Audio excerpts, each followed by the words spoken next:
Halo teman-teman, kembali lagi di YouTube channelku. Kali ini kita akan ngebahas kisi-kisi seleksi kompetensi dasar atau SKD untuk CPNS tahun 2021. Informasi ini saya dapat dari Permenpan RB nomor 27 tahun 2021. Jadi ini adalah informasi terbaru mengenai tes CPNS. SKD itu sendiri terdiri dari 3 jenis subtes, yaitu TWK atau tes wawasan kebangsaan, TIU atau TIU, yaitu tes inteligensi umum, dan TKP, tes karakteristik pribadi. Oke, kita akan langsung lihat apa saja jenis-jenis dari tesnya. Yang pertama yaitu TWK atau tes wawasan kebangsaan. Terdiri dari empat bagian, yaitu yang pertama, nasionalisme. Nasionalisme ini bertujuan mampu mewujudkan kepentingan nasional melalui cita-cita dan tujuan yang sama dengan tetap mempertahankan identitas nasional. Nasionalisme merupakan pandangan tentang rasa cinta yang wajar terhadap bangsa dan negara, dan sekaligus menghormati bangsa lain. Kenapa seorang ASN penting memiliki atau mengerti mengenai sikap nasionalisme? Karena ASN diharapkan mampu mengaktualisasikan nasionalisme dalam menjalankan fungsi dan tugasnya. Diharapkan dengan nasionalisme yang kuat, maka setiap pegawai ASN memiliki orientasi berpikir mementingkan kepentingan publik, bangsa, dan negara. Yang kedua, integritas. Integritas dengan tujuan mampu menjunjung tinggi kejujuran, ketangguhan, komitmen, dan konsistensi sebagai satu kesatuan sikap untuk mencapai tujuan nasional. Nah, teman-teman harus tahu juga nih, apa arti dari integritas itu? Menurut Kamus Besar Bahasa Indonesia, integritas adalah mutu, sifat, keadaan yang menunjukkan kesatuan yang utuh, sehingga memiliki potensi dan kemampuan yang memancarkan kewibawaan dan kejujuran. Integritas itu menjadikan kita untuk memiliki sifat yang jujur dan patuh tentang peraturan-peraturan perundang-undangan, dan kemampuan bekerja sama dan pengabdian kepada masyarakat, bangsa, dan negara, dan moralitas diukur dari penerapan dan pengamalan nilai etika, agama, budaya, dan sosial kemasyarakatan. Jadi diharapkan seorang ASN memiliki sifat integritas. Yang ketiga yaitu bela negara. Bela negara dengan tujuan mampu berperan aktif dalam mempertahankan eksistensi bangsa dan negara.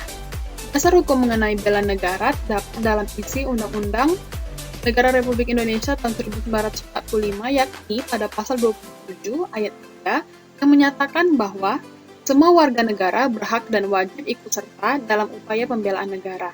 Selanjutnya, pada pasal 30 ayat 1 yang menyatakan bahwa tiap warga negara berhak dan wajib ikut serta dalam usaha pertahanan dan keamanan negara. Dan yang terakhir di poin untuk TWK ini yaitu pilar negara. Pilar negara dengan tujuan mampu membentuk karakter positif melalui pemahaman dan pengamalan nilai-nilai dalam Pancasila, Undang-Undang Dasar Negara Republik Indonesia tahun 1945, Negara Kesatuan Republik Indonesia atau NKRI, dan Bhinneka Tunggal Ika.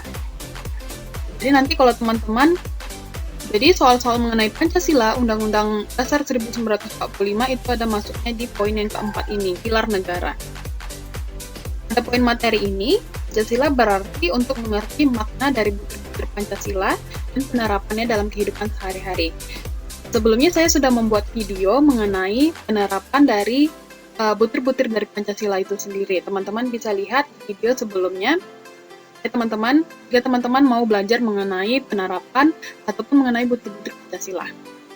Kemudian pada materi ini, poin Undang-Undang Dasar 1945, teman-teman diharapkan bisa memahami makna yang terdapat dalam pembukaan Undang-Undang Dasar tersebut, serta mengerti arti dan isi dari setiap pasal. Oke, selain dari TWK, itu ada lagi materi yang selanjutnya, yaitu TIU atau tes inteligensi umum. Penjelasannya. TIU atau tes inteligensi umum terdiri dari 3 bagian, yaitu ada kemampuan verbal, kemampuan numerik, dan kemampuan figural. Kita akan bahas satu persatu. Kita mulai dari kemampuan verbal dulu. Kemampuan verbal ini terdiri dari 3 bagian, yang meliputi ada analogi, ada silogisme, dan ada analitis. Nah, analogi ini sendiri bertujuan untuk mengukur kemampuan individu dalam bernalar melalui perbandingan dua konsep kata yang memiliki hubungan tertentu, kemudian menggunakan konsep hubungan tersebut pada situasi lain. Silogisme adalah dengan tujuan mengukur kemampuan individu untuk menarik kesimpulan dari dua pernyataan yang diberikan. Kemudian yang terakhir dari kemampuan verbal ini ada analitis, yaitu dengan tujuan mengukur kemampuan individu untuk menganalisis informasi yang diberikan dan menarik kesimpulan. Untuk bagian TIU yang kedua, yaitu kemampuan numerik, itu terdiri dari 4 bagian. Yang pertama, yaitu berhitung. Berhitung ini dengan tujuan mengukur kemampuan hitung sederhana. Kemudian ada deret angka. Deret angka ini bertujuan untuk mengukur kemampuan individu dalam melihat pola hubungan angka. Kemudian ada perbandingan kuantitatif dengan tujuan mengukur kemampuan individu untuk menarik kesimpulan berdasarkan dua kata kuantitatif. Yang terakhir, itu ada soal cerita dengan tujuan mengukur kemampuan individu untuk melakukan analisis kuantitatif dari informasi yang diberikan. Ini contoh-contohnya ada perbandingan jarak, waktu, kecepatan. Kemudian ini ada contoh deret angka dan soal cerita. Oke, untuk TIU yang selanjutnya yaitu kemampuan figural. Kemampuan figural ini terdiri dari 3 sub materi, yaitu analogi. Analogi ini bertujuan untuk mengukur kemampuan individu dalam bernalar melalui perbandingan dua gambar yang memiliki hubungan tertentu, kemudian menggunakan konsep hubungan tersebut pada situasi lain.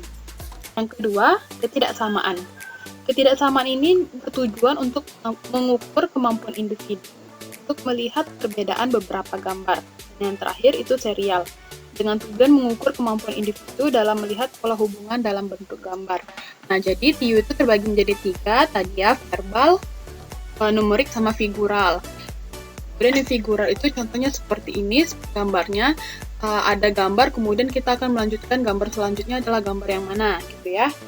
Nah, setelah TIU, maka yang terakhir materi untuk SKD ini adalah tes karakteristik pribadi. Tes karakteristik pribadi ini berbeda dari tahun-tahun sebelumnya. Kenapa berbeda? Nanti kita akan jelaskan bagian mana yang berbeda. Beberapa bagian atau submaterinya ada yang sama dengan tahun lalu, ada satu submateri yang berbeda atau tambahan di tahun ini, tahun 2021.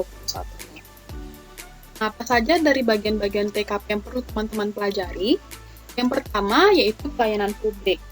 Bertujuan untuk mampu menampilkan perilaku keramah tamahan dalam bekerja yang efektif agar bisa memenuhi kebutuhan dan kepuasan orang lain sesuai dengan tugas dan wewenang yang dimiliki. Yang kedua, jaring kerja.